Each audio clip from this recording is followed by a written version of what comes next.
जय शनिदेव। प्रिय भक्त करो, मैं गुरुमा रुक्मिणी आपका स्वागत करती हूँ हमारे शनिपीठ मंदिर ईस्ट पटेल नगर नई दिल्ली में।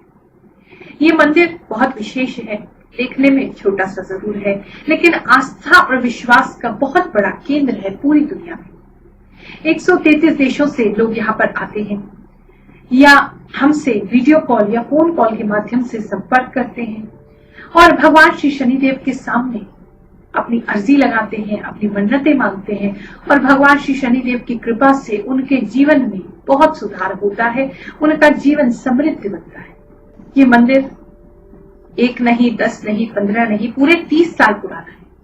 30 साल पहले इस स्थान को गुरुजी ने खरीदा था और इसे मंदिर बनाया और तब से 30 साल से यहाँ पर लोगों की सेवा की जाती है, उनके कष्टों का निवारण किया जाता है।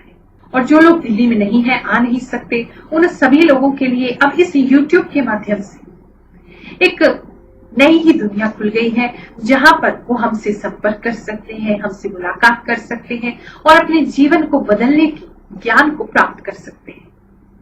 ये YouTube चैनल गुरु रजनीश जी भी 10 साल पुराना है, लेकिन लगभग 1 साल से हम आप सभी को बहुत सारे वीडियोस में बहुत सारा ज्ञान प्रदान कर रहे हैं। और ये YouTube चैनल गुरु रजनीश जी भी 10 साल पुराना है और आज एक नया पड़ाव इस YouTube चैनल ने पार किया है, यानी कि 1 मिलियन सब्सक्राइबर, 10 लाख से ज्यादा हमारे सब्सक्राइबर्स हो गए हैं YouTube पर, जो कि हमें देखते हैं और ज्ञान को प्राप्त करते हैं। तो आप सभी जितने भी लोग हमें YouTube पर देखते हैं, हमसे जुड़े हुए हैं, आप सभी के प्यार के लिए, विश्वास के लिए मैं आपकी बहुत बहुत आभारी हूँ।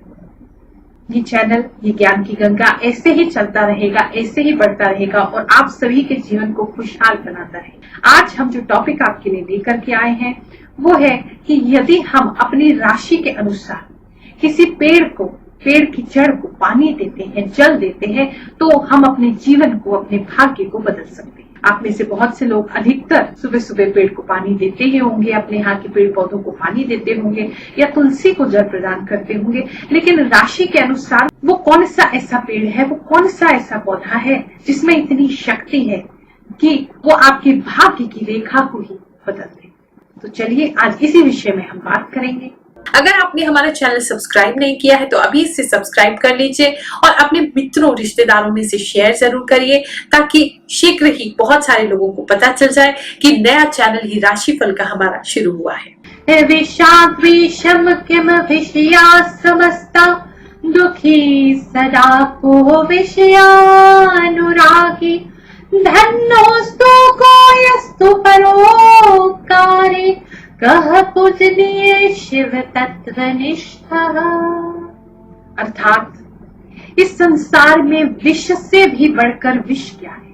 संसार के विषय भोग। इस संसार में दुख किस कारण होता है? इन सभी विषय भोग, सुख सुविधा, संसार की आसक्ति के पीछे भागने से ही दुख होता है। और सुखी कौन है? जो परोपकारी है। श्लोक का अर्थ बहुत आसान है, लेकिन जब आप इसे सुनते हैं या मुझ जैसे किसी ज्ञानी महात्मा से आप ये बात सुनते हैं कि संसार के विषय भोग, संसार में सुख सुविधा, ये सब नश्वर है, बेकार है, इसके पीछे मत भागो, तो सुन तो लेते हो, लेकिन मन इस बात को स्वीकार नहीं कर सकता। क्योंकि आप देखते हैं आपके आसपास के जो लोग हैं वो बड़ी बड़ी गाड़ियों में घूम रहे हैं, बड़े बड़े उनके घर हैं, उनके बच्चे आगे बढ़ रहे हैं, अच्छा कर रहे हैं, तो कहाँ आपको समझ में आएगा कि सुख सुविधा बुरी है, कि इस संसार में आसक्ति करना बुरा है, ये संसार आसार है। ये चीजें आपको समझ में कैसे आएंगी? तो मन इस चीज को स्वीकार नहीं करता, तो एक कान से सुनते हो, दूसरे से निकाल देते हो, क्योंकि किसी संत की निंदा भी नहीं कर सकते और उन्हें गलत भी नहीं कह सकते, लेकिन बात सही भी आपको लगती नहीं। सही कह रही हूँ? सतयुग में, त्रेता युग में या द्वापर युग में कोई भी ज्ञानी अगर इशारे में कोई बात कह देता था तो वो समझ में आ जाती थी, लेकिन आज इस कलयुग में बात इशारों में समझना बहुत मुश्किल है। और आपकी गुरु माँ तो आप जानते ही हैं, नए जमाने के संत हैं, तो आपको मुझे ठीक से समझाना पड़ता है, तभी आप इस बात को समझेंगे। और बात देखो, समझोगे तभी जो मैं आगे उपाय देने वाली हूँ उसमें प्रयोग करोगे, क्योंकि जो उपाय है उसको सफल बनाने के लिए ये जो मैं बात बताने जा रही हूँ ये बहुत जरूरी है, तो इसलिए ध्यान से मेरी बात को समझ। एक कहानी के माध्यम से समझाती हूँ, क्योंकि आप सब मेरे बच्चे हैं और मेरे बच्चे तो कहानी सुने बिना मानते ही नहीं, तो इसलिए कहानी के माध्यम से समझा रही हूँ, बात को ठीक से समझना। एक छोटा बच्चा था, लगभग उम्र रही होगी 7-8 साल की। नाम था उसका उपमन्यु। एक दिन अपनी माता की गोद में जाकर के बैठा और कहता है, माँ मुझे दूध पीना है, मुझे मीठा मीठा दूध पिलाओ माँ, मुझे दूध पीना है। उसकी माँ बोली, बेटा हम बहुत गरीब हैं, हमारे पास ठीक से अन्न खाने को नहीं है, हमारे पास ठीक से रोटी खाने को नहीं है, तो मैं तुझे दूध कहाँ से ला करके? ये तो अमीरों के चोचले हैं, धनवान ही दूध रोज पी सकते हैं, मैं तुझे दूध नहीं ला पाऊंगी। लेकिन बच्चा जिद पे अड़ गया। उसने कहा, मैंने मामा के यहाँ दूध पिया है, मुझे वैसा ही मीठा दूध पीना है। माँ परेशान हुई, बहुत समझाने का प्रयत्न किया, लेकिन उपमन्यु तो मानने का नाम ही नहीं ले रहा था।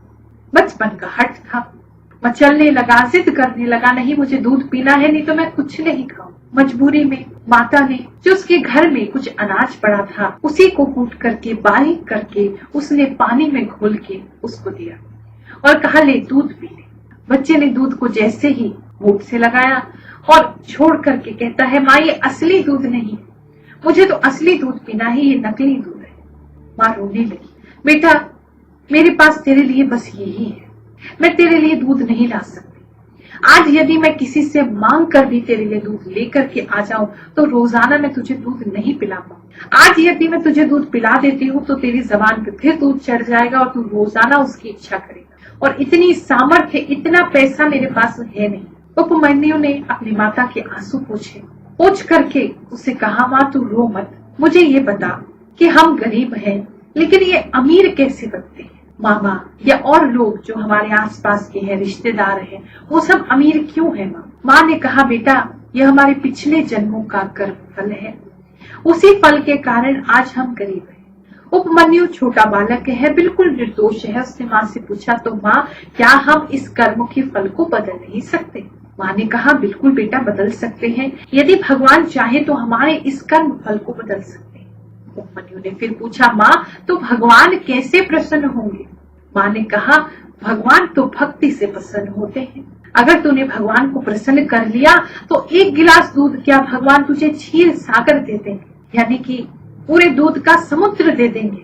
बालक को बात समझ में आई, भगवान इतने शक्तिशाली होते हैं, यदि मैं मांगूंगा तो वो मुझे पूरा समुद्र दे देंगे दूध का। माँ ने कहा, हाँ बस उनको प्रसन्न करना होगा। उपमन्यु ने माता से पूछा, तो माँ मैं कैसे प्रसन्न करूं? माँ ने उसे एक मंत्र बताया। उसी क्षण उपमन्यु ने अपने घर को छोड़ा और पास के एक पेड़ के नीचे जाकर के बैठ गया और भगवान का मंत्र जपने लगा। बिना खाए पिए वो मंत्र का जाप करता रहा। ना उसने दिन देखी ना उसने रात देखा और समय बीतते लगा। समय बीतता रहा लेकिन उसने अपना जाप नहीं छोड़ा। उसके मन में एक लगन थी कि मैंने भगवान को प्रसन्न करना है और करके ही रहना है। अब चाहे इसमें प्राण भी चले जाए, चाहे कुछ भी हो जाए, मैंने भगवान को प्रसन्न करके ही रहना है। एक छोटा बालक है, उसके अंदर इतना हट है, उसके अंदर भगवान को पाने की इतनी चाह है, भगवान को प्रसन्न करने का इतना मनोबल है कि जो कुछ भी हो जाए भगवान को प्रसन्न करके ही रहूंगा। लेकिन हम लोग 4 दिन यदि कोई मंत्र दिया जाए, 4 दिन आपको कहा जाए कोई उपाय करने के लिए, तो 10-15 दिन करोगे, 20 दिन करोगे, फिर मन उठ जाए, फिर विश्वास उठ जाएगा कि इससे तो कुछ हो नहीं रहा। लेकिन यही बात ऐसे समझो, यदि आपका प्रेमी प्रेमिका, बॉयफ्रेंड गर्लफ्रेंड या आपकी पति पत्नी कोई रूठ जाए तो क्या उनको मनाओगे नहीं, या थोड़े से बार मना के छोड़ दोगे, या ये बैठ लोगे कि सोच लोगे ये तो हमारी किस्मत है, हम इतना नहीं मना सकते, थोड़े सा प्रयास करके बैठ जाओगे? नहीं ना, तब तक मनाते रहोगे जब तक कि वो मान ना जाए। तो ईश्वर को भी तो ऐसे मनाओ, उतने ही लगन से, उतने ही विश्वास से कि जब तक मान नहीं जाते हम तो मनाते ही रहेंगे। तो ईश्वर से विश्वास अपना मत तोड़ो। इस बालक उपमन्यु की तरह विश्वास दृढ़ होना चाहिए कि भगवान को तो प्रसन्न करना ही करना है, अपने कर्मों के फल को बदलना ही है, अपने दुख और कष्टों से बचना ही है, इसको हमने समाप्त करना ही है। और जब तक नहीं हो जाता हम हार नहीं मानेंगे। अब इतनी घनघोर तपस्या देखकर इंद्र का सिंहासन भी डोलने लगा। इंद्रदेव सीधा भगवान शंकर के पास पहुंचे और जाकर के उसको बोला कि प्रभु, एक बालक है और वो आपके मंत्र का जाप कर रहा है, आप कृपया उसको जाकर के आशीर्वाद दो। भूखा प्यासा है, कुछ खाया नहीं उसने, केवल आपके मंत्र का जाप किए जा रहा है, आपके दर्शन के लिए ललायित है। भगवान शंकर वहां से इस बात को सुन के अंतर ध्यान हो गए। कुछ क्षण पश्चात उस बालक के पास इंद्र देवता इरावत हाथी पर बैठ करके आए। इंद्र देवता ने कहा, हे बालक, तू भगवान शंकर की उपासना क्यों करता है? अगर तुझे कुछ करना है तो मेरा नाम ले। यदि तू मेरा नाम लेगा तो इस संसार में मैं तुझे सब कुछ दे दूंगा। ये सुनकर के उपमन्यु ने कहा कि हे इंद्रदेव, आप देवता हैं, आप पूजनीय हैं, मैं आपको नमन करता हूँ, लेकिन अपने आराध्य के लिए मैं कुछ भी नहीं सुनूंगा। मेरे भोलेनाथ को, मेरे शिव शंकर को, मेरे आराध्य को कुछ मत कहना। आप यहाँ से चले जाओ, मुझे कुछ नहीं चाहिए। और अब तो मुझे केवल उनका दर्शन चाहिए। जब तक वो स्वयं आकर के दर्शन नहीं करते, मैं उनका नाम लेता रहूंगा। इस बात को सुन के सीधा भगवान शंकर वहां प्रकट और बोले कि उपमन्यु, मैं तेरी अचल भक्ति से बहुत प्रसन्न हूँ। मैं ही था जो इंद्र के रूप में तेरी परीक्षा ले रहा। जी हाँ, भगवान शंकर उस बच्चे की परीक्षा लेने के लिए आए थे। उन्होंने ही इंद्र बन के उसको लालच दिया, लोभ दिया, लेकिन जब देखा कि इसकी भक्ति दिग नहीं रही, बिल्कुल भी हट नहीं रही, तब भगवान ने उसको दर्शन दिया। भगवान ने दर्शन देके उसे कहा कि तुझे क्या चाहिए? उस बालक ने कहा, प्रभु, पहला मंत्र जब मैंने किया तब मुझे दूध चाहिए था। फिर धीरे धीरे धीरे धीरे जैसे जैसे मैं आपकी भक्ति करने लगा, अंत तक पहुंचते पहुंचते मुझे कुछ भी नहीं, केवल आपका दर्शन चाहिए। क्योंकि ऐसा लगता है आपकी पूजा करने से ही, आपकी भक्ति करने से ही न जाने मैंने कितनी बार दूध का पान कर लिया। इतनी खुशी तो दूध को पीकर नहीं मिली थी जितनी आपका नाम लेने से मुझे मिली। भगवान शंकर बहुत प्रसन्न हुए। उन्होंने उपमन्यु को एक नहीं, दो नहीं, 1000 गाय प्रदान की। फिर गाय को रखने के लिए गौशाला भी थी। गौशाला को चलाने के लिए उन्होंने उसको बहुत सारा चारा भी दिया। अब गायों का ख्याल रखने के लिए उन्होंने उसको और उसकी माता को एक भवन, एक बड़ा सा घर भी दिया और सारी सुख सुविधाएं धन धान्य से परिपूर्ण करके भगवान शंकर उपमन्यु को आशीर्वाद देके अंतर ध्यान। एक बात को हमेशा याद रखना, जब भी आप देखें कि समय बहुत कठिन हो गया है, तो इस बात को जानना कि भगवान आपकी परीक्षा ले रहे हैं, और यदि उस परीक्षा में आपकी भक्ति बनी रही, भगवान पर आपका विश्वास बना रहा, तो बहुत ही जल्द आपको सुख की प्राप्ति होगी। ये हमेशा नोट कर लेना। जब भी ऐसा लगे कि बस अब सीमा पार हो गई, अब नहीं सहा जा रहा, तब भी भगवान पे विश्वास बनाए रखोगे तो कुछ ही क्षण बाद पाओगे कि सुख आ गया, दुख चला गया। ये एक संकेत होता है। ये अंतिम जब सुख आने वाला है, उससे पहले दुख बहुत बढ़ जाता है, लेकिन वो परीक्षा है। यदि उसमें आपने विश्वास खो दिया तो फिर अपनी मंजिल तक नहीं पहुंच पाओगे, सुख को प्राप्त नहीं कर पाओगे। इसलिए उस बात का हमेशा ध्यान रखना। यदि कष्ट बहुत बढ़ गया है तो समझ लो बस मंजिल मिलने ही वाली है, लेकिन भगवान पे विश्वास मत छोड़ो। अब जो उपाय मैं आपको बताने जा रही हूँ, उस उपाय में कुछ चीजों का प्रयोग करना है, और सबसे पहली चीज तो यही है आपका विश्वास। आप कोई भी उपाय कर लो, हजारों लाखों उपाय कर लो, वो तब तक काम नहीं करेंगे जब तक कि आपके मन में विश्वास नहीं है।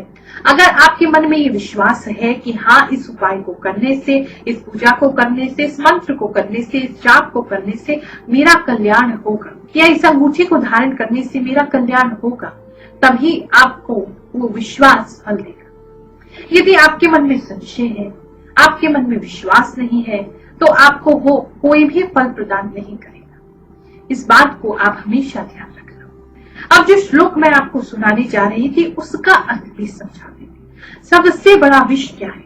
विषय भोग। अब आप कहेंगे विषय भोग अगर सबसे बड़ा विष है तो भगवान शंकर ने उस बालक को सब कुछ क्यों प्रदान किया? वास्तव में इस श्लोक का अर्थ या इस बात का अर्थ ये है कि जो विषय भोग है, या जो आपकी आराम की सामग्री है, या जो ऐशो आराम है, वो बुरा नहीं है, लेकिन उसके होने से जो मन मैला हो जाता है, वहां दोष है। यानी उपमन्यु की ही बात समझे। अगर उपमन्यु के पास आज 1000 गाय है, उसके पास बहुत अच्छा साधन है, धन धान्य से परिपूर्ण है, लेकिन वो अपने सामने वाले पड़ोसी को देखता है और कहता है कि इसके पास 1001 गाय है, तो मुझे भी कम से कम 1010 गाय होनी चाहिए मेरे पास। वो जो मन का भाव है उससे सब नष्ट हो जाता है। आपकी शांति, आपका सुख, अब उसे उस 1000 गायों पे सुख नहीं मिलता। अब उसे उसी से दुख की प्राप्ति होने लगी कि देखो सामने वाले के पास 1001 गाय। आप YouTube पे बहुत से लोगों को देखते होंगे या अपने आसपास रिश्तेदारों में बहुत से लोगों को देखते होंगे, उन्हें देख करके मन में कहीं ना कहीं संकोच होता होगा। देखो आज ये हमसे कितने ऊपर बढ़ गए हैं, इनके पास सब कुछ है, हमारे पास नहीं है, ये सुखी है, हम सुखी नहीं है। तो वो जो भाव है वो दुख का कारण बनता है। तो इसलिए ना तो धन बुरा है, ना धन से कमाई हुई चीजें बुरी है, ना ही ये सुख सुविधा बुरी है, लेकिन मन में इससे लालच, मन में असंतोष, मन में फिर से भागने दौड़ने की इच्छा कि हम फिर इन चीजों के पीछे भागे, ये जो 99 का चक्कर है, अगर उसके अंदर आप भागते रहोगे तो सब कुछ नष्ट हो जाएगा। विष के समान है, ये अंदर ही अंदर आपको नष्ट करेगा। तो सुखी कौन है? सुखी वो व्यक्ति है जो परोपकारी है। यानी आज अगर आपकी सामर्थ्य है कि एक रोटी आपके पास है तो उसे भी किसी के साथ बांट के खाना, ये परोपकार है। यदि ऐसा कर सकोगे तो दुआएं तो मिलेंगी ही, साथ में बहुत सुख, आनंद, शांति अंदर से आएगी, संतोष आएगा कि इस संसार में आने का हमारे कुछ तो लाभ है, कुछ तो फायदा है कि हम किसी के काम आ सके। लेकिन बार बार मैं आपको एक बात बोलती हूँ कि जो लोग सोचते हैं कि कोई चीज हमारे काम नहीं आ रही, वो हम किसी को दे दे, वो परोपकार नहीं है। जो चीज आपके काम की है, फिर भी आपके मन में यदि भाव आता है कि कोई जरूरतमंद आपको दिख रहा है और उसके साथ आप उसे बांटते हैं, वो परोपकार है। तो वही मनुष्य सुखी है जो दूसरे के साथ बांट करके खाता है। और वो मनुष्य सबसे ज्यादा दुखी है जो केवल और केवल हमेशा इसी चीजों में पड़ा रहता है, यही सोचता रहता है कि कैसे मैं दूसरे से आगे निकलूं, कैसे मैं दूसरे से बड़ा बनूं। ऐसा व्यक्ति हमेशा ही मन में दुख पाता है। ज्योतिष शास्त्र में पेड़ों को, पौधों को बहुत महत्व दिया गया है। वास्तु शास्त्र में भी इसे बहुत महत्व दिया गया है। और बहुत से ऐसे पेड़ हैं जिन्हें जल प्रदान करने से हमें लाभ होता है। वैसे तो हम सब अगर किसी भी पेड़ पौधे को पानी देते हैं तो उसे खुशी ही होगी। कहते हैं ये भी एक योनि है, पेड़ पौधों में भी जीवन होता है। किसी पेड़ को मारने से, काटने से भी हत्या का पाप लगता है।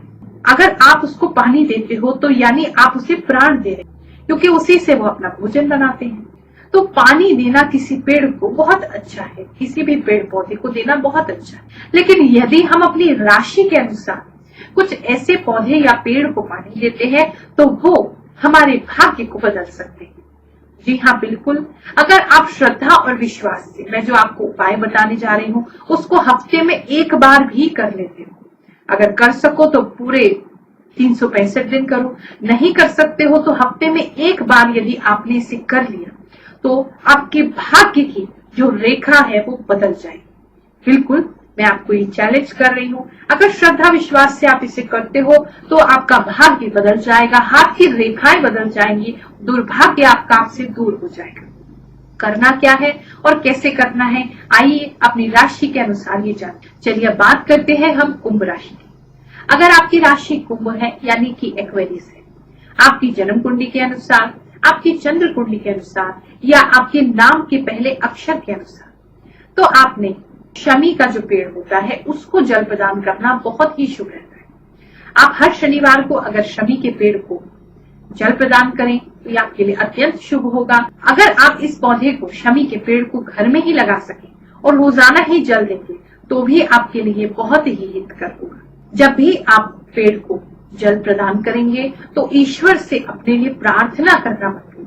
जो भी आप मांगना चाहते हैं उस ईश्वर से प्रार्थना करें और फिर उसके बाद उस जल को प्रदान करें और फिर उस पेड़ का आशीर्वाद लें। अवश्य ही ईश्वर की कृपा आप पे होगी। और जो कहानी आपको सुनाई है उस प्रकार से पूरे विश्वास से उपाय को करना, अवश्य ही आपका कल्याण होगा। हमारे द्वारा बताए गए किसी भी उपाय को करने के बाद कुछ समय से आप कर रहे हैं, लेकिन आपको लगता है कि अभी उतना प्रभाव आपको नहीं मिल रहा है, तो इस बात को आप निश्चित रूप से जानिए कि आपके ग्रह कुंडली में बहुत खराब है।